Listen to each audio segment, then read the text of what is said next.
Now let us see what are the adaptations in leaves for photosynthesis. So this is very easy. Let's just first of all read the points. We have large surface area, leaf arrangement, cuticle and upper epidermis, numerous stomata, the thinness of leaves, the chloroplast, extensive vein system. So these are the adaptations in leaves for photosynthesis. Now let us see how. First of all, by a large surface area, we mean to say when the surface area is going to be large, then this can receive maximum amount of sunlight. So when maximum amount of sunlight is going to be received, it means there will be more rate of photosynthesis. So large surface area of leaves is going to increase the rate of photosynthesis, as large surface area is going to help in the maximum absorption of light. It's going to help in the maximum absorption of light, right? Why so? Because of the large surface area. Then we have leaf arrangement. Now if the leaf is arranged at right angles, means it is arranged at right angles like this, right? So this is going to help in a way that there will be direct sunlight that is going to fall on this leaf. So when there is going to be direct sunlight, it means that the rate of photosynthesis is going to be more. Then we have cuticle and upper epidermis. Well, the cuticle and upper epidermis, they are what? They are transparent.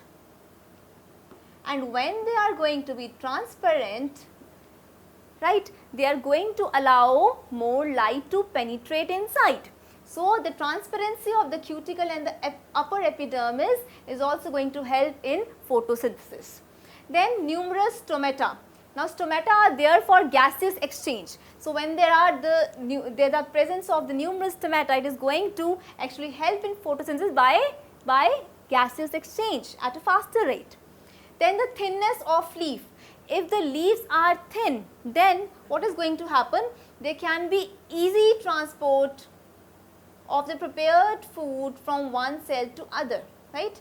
So if the leaves are thin, this is again going to help in the process of photosynthesis.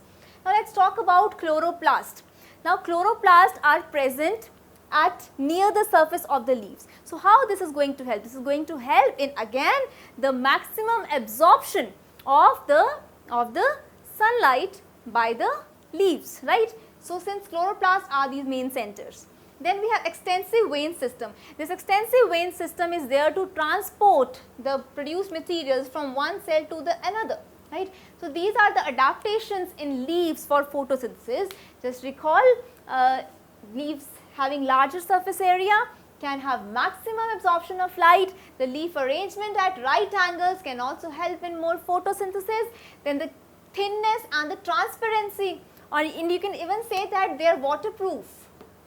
Right? In simple terms, you can say transparent and waterproof nature of cuticle and upper epidermis can also help in photosynthesis. And since then there are numerous stomata, they also help in gaseous exchange, and the thinness of leaves also help in the absorption of light to maximum to the maximum, and then finally in photosynthesis. The presence of chloroplast near the surface is also going to help in photosynthesis. Why? Because chloroplasts are these main centers where we have already discussed that they are going to help in photosynthesis. Then we have extensive vein system. This vein system is there in the leaves, which is going to help in the transport from one cell to the other cell. So these are the adaptations in leaves for photosynthesis.